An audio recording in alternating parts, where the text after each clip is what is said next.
महाप्रसाद जननी सर्वसौभाग्यवर्धिनी आदि व्याधिहरा नित्यम तुलसी त्वनमोस्तुते। तुलसी माँ की जय। दोस्तों, आपके अपने चैनल में आपका बहुत बहुत स्वागत है। माँ भगवती दुर्गा की कृपा सदैव आप और आपके समस्त परिवार पर बनी रहे। दोस्तों, आज के वीडियो में मैं आपसे बात करने वाली हूँ तुलसी विवाह के बारे में। सनातन धर्म में तुलसी विवाह करने का बहुत अधिक महत्व माना गया है। कार्तिक मास की देवउठनी एकादशी के दिन जब भगवान श्री हरि विष्णु योग निद्रा से जागृत अवस्था में आते हैं तो भगवान श्री हरि विष्णु के शालिग्राम स्वरूप के साथ तुलसी का विवाह संपन्न कराकर और उसके बाद जो भी शुभ और मांगलिक कार्य रुके हुए होते हैं उन सब का प्रारंभ हो जाता है। क्योंकि आषाढ़ मास की देवशयनी एकादशी से और देवउठनी एकादशी जो कि कार्तिक मास के शुक्ल पक्ष में आती है, पूरे 4 महीने तक सनातन धर्म में किसी भी प्रकार के शुभ और मांगलिक कार्य नहीं किए जाते हैं। मतलब विवाह या फिर मुंडन, जनेऊ या फिर गृह प्रवेश, कोई भी शुभ और मांगलिक कार्य चातुर्मास में नहीं किया जाता। तो जब भगवान श्री विष्णु जागृत अवस्था में आते हैं तो उनका विवाह कराया जाता है, शालिग्राम स्वरूप का विवाह कराया जाता है तुलसी के साथ, और इसके साथ ही सभी मांगलिक कार्यों का प्रारंभ हो जाता है। तो तुलसी विवाह सनातन धर्म में अत्यंत महत्वपूर्ण माना गया है। तो आज की वीडियो में आप जान लेंगे कि साल 2023 में तुलसी विवाह कब है, तुलसी विवाह का शुभ मुहूर्त क्या होगा, कि समय में आपको तुलसी का विवाह संपन्न कराना है, और घर में अगर आप तुलसी का विवाह स्वयं से संपन्न करवाते हैं तो आपको किस विधि से तुलसी विवाह और शालिग्राम विवाह करना है। तुलसी विवाह के लिए तुलसी कैसी होनी चाहिए, रामा तुलसी या फिर श्यामा तुलसी। एक प्रश्न आता है कि क्या हर बार हम तुलसी नहीं लेकर आए फिर उन्हीं का विवाह संपन्न कराए, या फिर जो घर में हमारे तुलसी पहले से लगी हुई है क्या हम उनका विवाह करवा सकते हैं। अगला जो आपका प्रश्न आता है कि क्या तुलसी का विवाह के बाद हमें दान कर देना चाहिए। मतलब जरूरी होता है तुलसी का दान करना, और घर में शालिग्राम ना हो तो तुलसी का विवाह किस प्रकार से संपन्न करे। मतलब तुलसी विवाह से संबंधित सारी जानकारी आपको आज की वीडियो में मिलने वाली है, तो वीडियो बहुत महत्वपूर्ण है, पूरा जरूर देख लीजिए। अच्छी लगे वीडियो तो लाइक भी जरूर कीजिए, क्योंकि आपके लाइक्स, आपके कमेंट्स मेरे लिए बहुत महत्वपूर्ण होते हैं। यही एकमात्र जरिया है जिनसे मुझे पता चलता है कि आपको यह वीडियो अच्छी लगती है और आपके लिए यह वीडियो उपयोगी है। तो अगर वीडियो अच्छी लगे तो लाइक तो जरूर ही किया कीजिए। और अब बात करें तुलसी विवाह के बारे में, तो देखिए तुलसी का विवाह किया जाता है कार्तिक मास की शुक्ल पक्ष की एकादशी के दिन। एकादशी की संध्या काल में तुलसी का विवाह भगवान श्रीहरि विष्णु के शालिग्राम स्वरूप के साथ किया जाता है, लेकिन कई स्थानों पर द्वादशी के दिन भी तुलसी विवाह संपन्न कराया जाता है। और शास्त्रों में इस प्रकार का भी वर्णन आता है कि अगर आप एकादशी के दिन किसी भी कारणवश तुलसी विवाह नहीं करा पाते हैं तो ऐसे में कार्तिक मास की द्वादशी से कार्तिक मास की पूर्णिमा तक आप किसी भी दिन तुलसी विवाह संपन्न करवा सकते हैं। मतलब जो ये 5 दिन होते हैं एकादशी से लेकर पूर्णिमा तक, इन दिनों में किसी भी दिन आप तुलसी विवाह संपन्न करवा सकते हैं। आप देखिए नियम के अनुसार तो यही होता है कि जब भगवान श्री विष्णु जागृत अवस्था में आते हैं तो सबसे पहले बुखार वो तुलसी की ही सुनते हैं, और इसलिए शास्त्रों में कहा गया है कि एकादशी की संध्या काल में, देवउठनी एकादशी की संध्या काल में तुलसी और शालिग्राम का विवाह होना चाहिए। मान लीजिए आप नहीं कर पाते हैं तो आप द्वादशी के दिन भी कर सकते हैं, या फिर पूर्णिमा तक किसी भी दिन कर सकते हैं। अब सबसे पहले जानते हैं कि एकादशी तिथि कब प्रारंभ हो रही है, कब समाप्त हो रही है। देखिए कार्तिक मास की शुक्ल पक्ष की एकादशी का प्रारंभ होगा 22 नवंबर 2023 को रात्रि में 11:04 पर और समाप्त हो रही है 23 नवंबर को रात्रि में 9:02 पर। तो सूर्योदय कालीन तिथि में ही एकादशी मनाई जाती है। तो एकादशी का व्रत अगर आप करते हैं तो आप व्रत धारण करेंगे। 23 नवंबर 2023 को और 23 नवंबर 2023 की संध्या काल में एकादशी के दिन यानी कि देवउठनी एकादशी के दिन तुलसी और शालिग्राम का विवाह करना चाहिए। और जैसे कि कई भक्त हैं जो कि द्वादशी तिथि के दिन विवाह संपन्न करवाते हैं, तो द्वादशी तिथि कब है? देखिए, कार्तिक मास की शुक्ल पक्ष की द्वादशी तिथि प्रारंभ हो जाएगी 23 नवंबर को रात्रि में 9:02 पर और समाप्त हो रही है 24 नवंबर को शाम को 7:07 पर। तो सूर्योदय कालीन तिथि में द्वादशी होगी 24 नवंबर को और देवउठनी एकादशी मनाई जाएगी 23 नवंबर 2023 को यानी कि गुरुवार के दिन। तो अगर आप एकादशी के दिन तुलसी विवाह करते हैं तो गुरुवार के दिन 23 नवंबर की संध्या काल में तुलसी का विवाह संपन्न करवाएंगे। और अगर आपके यहाँ द्वादशी तिथि के दिन विवाह संपन्न करवाया जाता है तुलसी का, तो ऐसे में 24 नवंबर 2023 शुक्रवार को तुलसी का विवाह संध्या काल में आप कर सकते हैं। अब बात करें तुलसी विवाह के शुभ मुहूर्त के बारे में, तो देखिए, संध्या काल में यानी कि शाम के समय प्रदोष काल के समय में तुलसी का विवाह एकादशी के दिन या फिर द्वादशी के दिन संपन्न करना चाहिए। तो प्रदोष काल का समय क्या होता है? सूर्यास्त होने से 1 घंटे पहले और 1.5 घंटे बाद का जो समय होता है, कुल 2.5 घंटे का समय प्रदोष काल कहलाता है। ऐसे में सूर्यास्त का समय रहेगा 23 नवंबर को शाम को 5:36 पर। तो विवाह का शुभ मुहूर्त रहेगा प्रदोष काल यानी कि 4:36 से शाम को 7 बजे तक। इस बीच में आप तुलसी का विवाह संपन्न करवा सकते हैं। मतलब देखिए, विवाह का जो कार्यक्रम होता है, जो तैयारियां होती है, इस समय में आप प्रारंभ कर दीजिए। विवाह आप करवाना शुरू कर सकते हैं। रात्रि में फिर कितना भी समय लग जाए उससे कोई फर्क नहीं पड़ता। शुभ मुहूर्त में विवाह की सारी तैयारियां प्रारंभ हो जानी चाहिए। तो शाम के समय प्रदोष काल से पहले आप स्नान कर लीजिए। परिवार के सभी सदस्य प्रयास कीजिए कि सब स्नान कर लें, साफ स्वच्छ वस्त्र धारण कर लें। आज के दिन नए वस्त्र धारण कर सकते हैं। देखिए, तुलसी का विवाह जो संपन्न करवाया जाता है, ये बिल्कुल उसी प्रकार से किया जाता है जैसे कि एक साधारण आम लड़की का विवाह आप संपन्न करवाते हैं। उसी प्रकार से सारी तैयारियां की जाती है। और कई लोग ऐसे होते हैं जो कि ब्राह्मण के द्वारा यह विवाह संपन्न करवाते हैं। ब्राह्मण अपने घर से शालिग्राम जी लेकर आते हैं और फिर तुलसी अपने घर की होती है, तो फिर विधि विधान से शालिग्राम और तुलसी का विवाह होता है।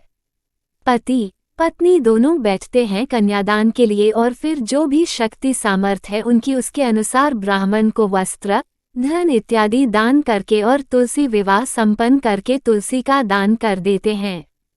कहा जाता है कि इस प्रकार से अगर हम तुलसी का विवाह संपन्न करवाते हैं किसी ब्राह्मण के द्वारा, तो कन्यादान के समान फल प्राप्त होता है। जिनकी कन्या नहीं है, मतलब जिनके पास बेटियां नहीं है और कन्यादान का फल पाना चाहते हैं, तो इसी प्रकार से आपको तुलसी विवाह संपन्न करवाना चाहिए। लेकिन सब लोग ऐसा नहीं कर पाते हैं। ऐसे में अपने घर में आप स्वयं से तुलसी का विवाह संपन्न करवा सकते हैं। जैसे कि परिवार के सभी सदस्य एकत्र होकर और तुलसी और शालिग्राम की विधि विधान से पूजा करें। फेरों की सारी रस्में उसी प्रकार से की जाती है जैसे कि जिस स्थान पर आपको तुलसी का विवाह संपन्न करना है, उस स्थान को पहले साफ कीजिए, अच्छी सी सजा लीजिए। उसके बाद उस स्थान पर मंडप बनाकर 2 चौकी विराजित कर लीजिए। चौकी पर आपको लाल और पीले रंग का वस्त्र बिछाना है, मतलब जो भी आपके पास हो, और उसी पर एक चौकी पर आपको तुलसी विराजित करना है, दूसरी चौकी पर शालिग्राम विराजित करेंगे। फिर वही बैठकर उसी की विधि विधान से पूजा होगी। हल्दी की रस्म होती है, पहले हल्दी चढ़ाई जाती है, फिर उसके बाद से मेहंदी लगाई जाती है, श्रृंगार अर्पित किया जाता है। फिर विधि विधान से तुलसी और शालिग्राम का विवाह किया जाता है। तुलसी विवाह के दिन तुलसी को सिंदूर अर्पित किया जाता है, लाल चुन्नी अर्पित की जाती है, यज्ञोपवीत भगवान शालिग्राम को अर्पित किया जाता है। पीले वस्त्र भगवान शालिग्राम को अर्पित किए जाते हैं। मतलब दूल्हा और दुल्हन के रूप में शालिग्राम और तुलसी का विवाह संपन्न करके और मंगल गीत गाए जाते हैं। इसका बहुत अधिक पुण्य फल प्राप्त होता है। ऐसा कहा जाता है कि तुलसी का विवाह जो भी संपन्न करवाता है उसकी समस्त मनोकामनाएं मां तुलसी और शालिग्राम की कृपा से पूर्ण होती है। दाम्पत्य जीवन में अगर आपके परेशानी है तो आपको प्रत्येक वर्ष तुलसी विवाह संपन्न करना चाहिए। अब जरूरी नहीं है कि आप ब्राह्मण को बुलाकर करवाएं, आप स्वयं से भी कर सकते हैं।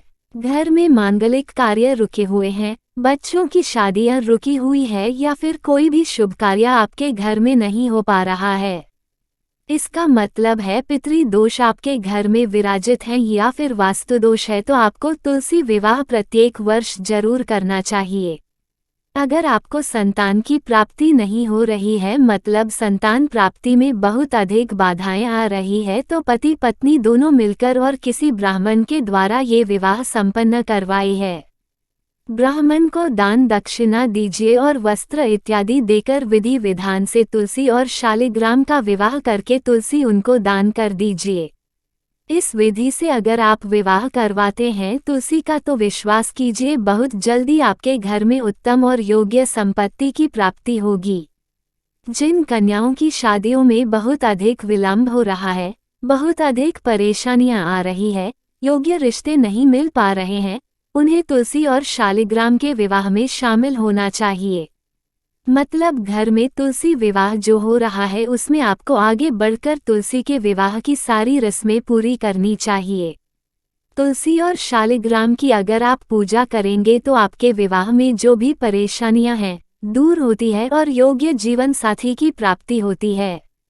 इसमें कहीं कोई संशय नहीं है। तो तुलसी विवाह आप 23 नवंबर को भी कर सकते हैं, एकादशी के दिन, और तुलसी विवाह आप द्वादशी के दिन 24 नवंबर को भी कर सकते हैं।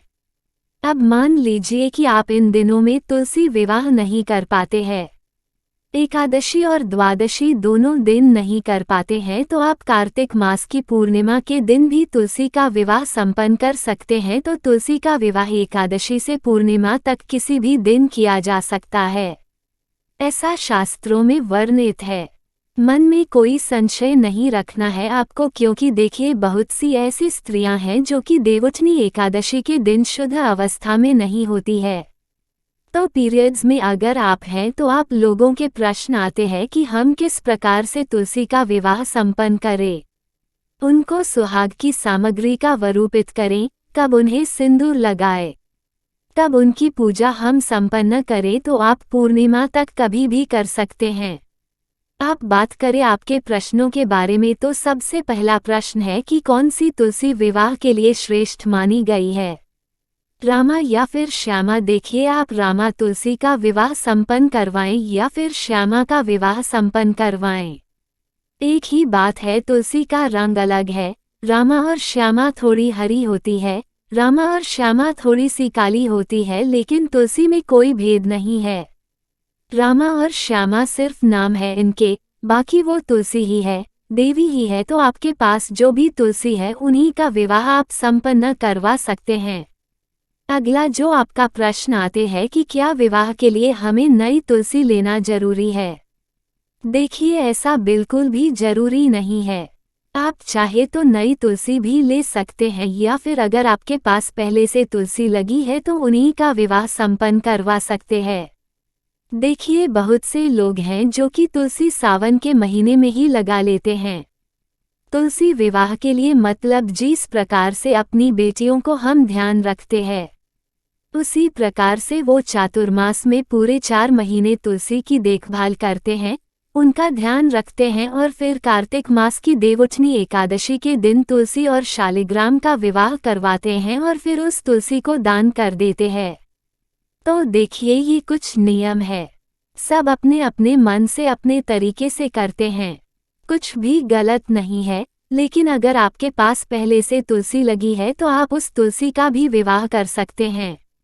अब अगला जो आपका प्रश्न आते हैं कि क्या हर बार हम विवाह करने के बाद तुलसी का दान कर दें, क्या तुलसी का दान करना जरूरी है।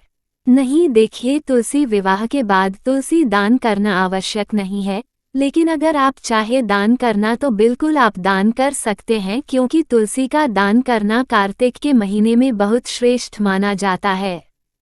तो अगर आप दान करना चाहते हैं तुलसी तो बिल्कुल विवाह करने के बाद किसी मंदिर में या किसी ब्राह्मण को दान कर सकते हैं। तो इसके लिए मतलब दान करने के लिए जो तुलसी होती है वो पहले से लाकर रखी जाती हैं। उन्हीं तुलसी का विवाह करके फिर हम दान करते हैं।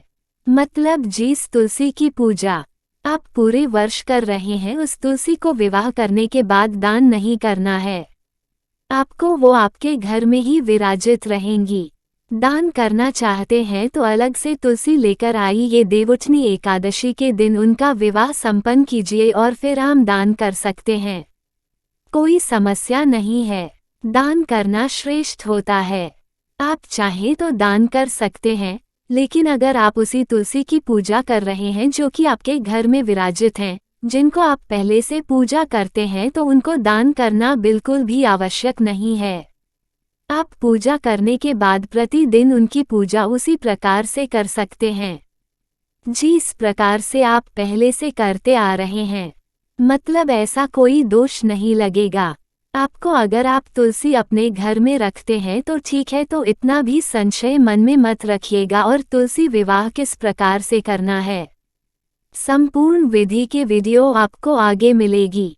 इसके अलावा भी बहुत सारे प्रश्न जो आप लोगों के होते हैं तुलसी विवाह से संबंधित सारे वीडियो आपको मिलेंगी। आपके जो भी प्रश्न हो कमेंट बॉक्स में लिख दीजिए और आने वाले समय में जितने भी व्रत और त्योहार है सारी जानकारी आपको सही समय पर मिलने वाली है।